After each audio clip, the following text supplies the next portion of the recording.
neuf chez Panini en librairie. Eh bien, deuxième arrivage de l'année avec beaucoup de choses, avec notamment Immortal Hulk numéro 3. Quel succès pour Immortal Hulk, cette série. Qui aurait pensé qu'on vendrait autant de Hulk? Ça cartonne aux États-Unis, ça cartonne en France. C'est vraiment un épiphénomène, pour ne pas dire phénomène tout court. Voilà, Immortal Hulk, c'est merveilleux, c'est absolument une très bonne série. Ali Wing est devenu une star grâce à ça. Joe Bennett, on pensait pas que cet auteur allait devenir une méga star. Eh bien, le voici, le voilà, voilà qui est disponible. Alors, la particularité de ce troisième tome, c'est qu'il vient sous blister. C'est bien, on va sauver la planète avec tout ce plastique. Hop, regardez, on l'enlève et on a une jaquette. Ils ont fait une jaquette et ils n'ont pas fait une jaquette, ils ont fait 3 jaquettes avec les couvertures. Je vous montre, hein, c'est dingue. 3 jaquettes avec les couvertures, je ne vais pas l'abîmer. Avec les couvertures du 1, 2 et 3. Comme ça, si vous avez acheté le 1, 2, 3, vous avez des surjaquettes. Alors, pourquoi faire des surjaquettes sur Immortal Hulk et pas sur le reste? Je ne sais pas. Je n'ai pas la réponse. Moi, je sais que j'aime bien les surjaquettes. C'est tout ce que je peux vous dire. Mais ce titre marche tellement bien qu'ils ont décidé de l'habiller comme un les Deluxe à l'époque. Ou comme les Omnibus une fois sur deux. Voilà. Aucune logique, mais du plaisir en tout cas. Les épisodes 11 à 15 de Immortal Hulk sont à découvrir. Alors, qu'est-ce qu'on a d'autre? Il y a 2 Deluxe. Il y a notamment la réédition de Siège. Moi, j'ai adoré Siège. D'abord parce que c'est quoi appelle les Bendis. Et en plus parce que c'était la fin du Dark Age. Et en plus parce que c'était absolument génial. Voilà. C'est un petit Deluxe, mais c'est un Deluxe vraiment qu'il faut avoir.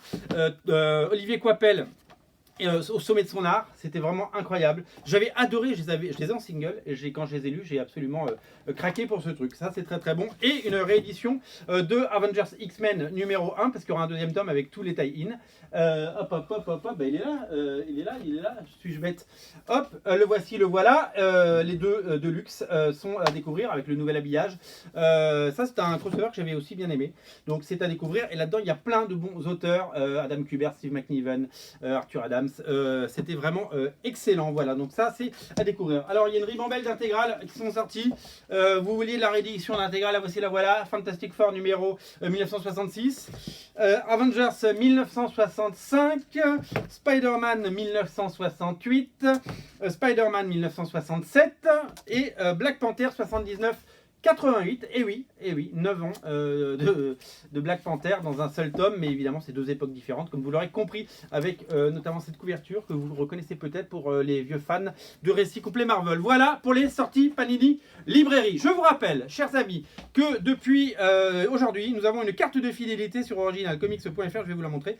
La voici, la voilà. Où est-elle? La voici, la voilà.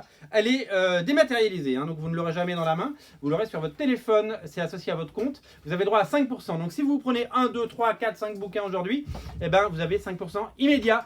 N'oubliez pas de prendre la carte de fidélité. Elle est disponible sur originalcomics.fr. Salut!